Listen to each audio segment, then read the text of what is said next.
You ever sit in a cafe and notice her eyes drifting? Not to the guy her age, loud and polished, flexing his gym gains and charm like a sales pitch. Number, she's looking at him. The man with a few lines on his face, a quiet presence in a noisy room, sipping his coffee like it holds the secrets of wars he never talks about. What is it about him?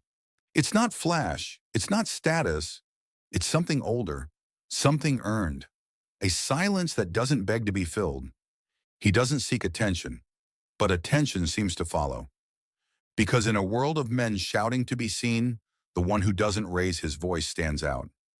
She's drawn to a kind of calm that can't be faked, a stillness that speaks louder than rehearsed lines. He doesn't scroll, he observes.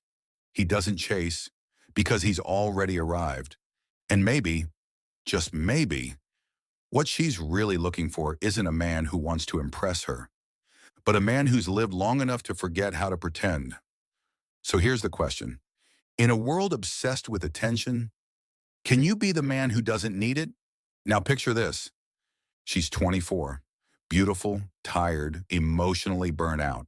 Text messages at 2 a.m. that mean nothing. Dates that feel like job interviews. Boys who confuse emojis with intimacy and confidence with chaos. Then she walks into a cafe and she sees him. He's older, sitting in the corner. No flashy clothes, no loud phone calls, just a man, quietly reading a book, not scrolling, not trying, just being. There's a crease between his brow, not from stress, but from depth, from thinking, from living. And something about that makes her stop. She can't explain it. It's not lust, not yet. It's curiosity. Because in a world of noise, his silence feels like a revolution. She doesn't know his name, doesn't know his story, but something about him feels safe, not soft, not passive, still in a powerful, magnetic way. And that stillness, that grounded energy, that's the kind of power younger women aren't used to, but can't look away from. It's not about chasing attention. It's about commanding presence without needing applause. And that, my friend, is what separates a man from a boy. Let's get real for a moment. When you're young, heartbreak feels like a playlist. You cry, post a photo, swipe right, and call it healing. But older men, we carry a different kind of pain. The kind that doesn't scream, it lingers. We've buried people we loved, lost jobs we thought defined us, sat alone in dim apartments where the silence wasn't peaceful, it was deafening. And we didn't light a candle to fix it. We just sat with it. That kind of pain, it doesn't break you. It builds you, quietly, like layers of stone around the heart. Not to shut it off, but to protect what matters. Younger women feel it, not out of pity, but respect. Because in a world of fake smiles and curated lives, real scars speak louder than filters. I remember a story. A man in his 50s used to be a jazz musician, played the same tune every night at a forgotten dive bar. One night, a young woman walks in, freshly wounded from another shallow love. She doesn't flirt, doesn't ask his number. She asks what the song means. That's the difference. They don't want surface, they want substance. And we older men, we didn't buy it, we earned it. Let me tell you something most men never learn. The greatest seduction isn't in the touch. It's in the pause before the touch. The power isn't in what you do, it's in what you choose not to do. You see, younger women are surrounded by men who chase without thinking, who act on impulse, who treat desire like hunger. But what stops her cold, what grabs her attention, is a man who clearly wants her and still chooses respect over impulse. Picture this. She's stunning, mid-20s, energy like lightning. She leans in, eyes playful, lips just close enough to tempt. Most men, they dive in, afraid to miss their moment. But you pause.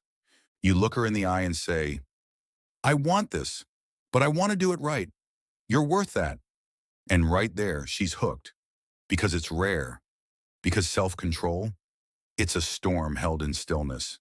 It's stoic. It says, I have nothing to prove. I own my desire, but it does not own me. This restraint isn't weakness, it's mastery. And when you embody it, you don't just stand out, you lead. There's a kind of man who walks into a room and people can't quite explain why they notice him. He's not loud, he's not flashy, but there's something in his silence, something unshaken. That's the man who's faced his demons and didn't run. He looked chaos in the eye and said, let's dance. He doesn't panic when life spirals. He doesn't flinch when the lights go out, because he's been through darker nights and he's still here. Younger women may not always understand it, but they feel it. It's in the way he sits still when others scramble. It's in the sadness carved quietly into his eyes, not seeking sympathy, but radiating truth. He doesn't hide his pain behind a polished smile or a rehearsed story. His presence says, I've hurt, I've healed, and I'm whole because of it. That's why he's magnetic, not because he's perfect, but because he's real. He wears his scars like armor, not to impress, but to remind himself he survived. And when a young woman senses that depth, it stirs something primal. She doesn't want to save him. She wants to learn from him. Because in a world full of mass, the man who's made peace with his shadows is the only one worth trusting with her light. There's a moment she realizes he's not chasing her, not because he's playing a game, not because he's trying to be mysterious, but because he doesn't need her. And that changes everything. You see, when you're a woman in your 20s, the world can feel like a marketplace. Compliments come cheap. Attention is constant. But most of it isn't real. It's men trying to fill a hole inside themselves, hoping she'll complete them. Then she meets him, the man who's already done the inner work. He's faced his loneliness, built his peace, and found purpose beyond romantic validation. He doesn't orbit her. He doesn't beg for time or affection. He looks her in the eye and truly sees her, not as a trophy, but as a person. And if she walks away, he lets her. Not because he's cold, but because he respects her freedom as much as his own. That kind of grounded, self-contained strength, it's rare. It tells her, I'm here by choice, not desperation. And paradoxically, that's what draws her in. She doesn't want a man who needs her to breathe. She wants a man who's already breathing deeply, inviting her to join, not complete, his life. That's not ego. That's evolution. And the man who embodies that doesn't chase love. He attracts it. So what is she really drawn to? It's not the flash, the fast car, or the six-pack. It's the man who doesn't flinch when the storm rolls in.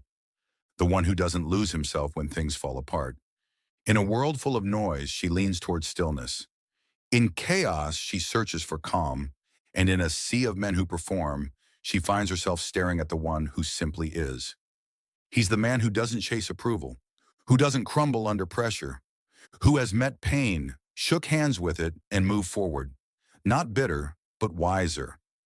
Younger women might not know how to name it, but they feel it. They feel the strength in his silence, the peace in his eyes, the grounded presence of someone who's been through fire and came out forged, not burned. So here's what you need to remember. The storm may howl, but the stoic man stands still. And that stillness, that's what makes him unforgettable.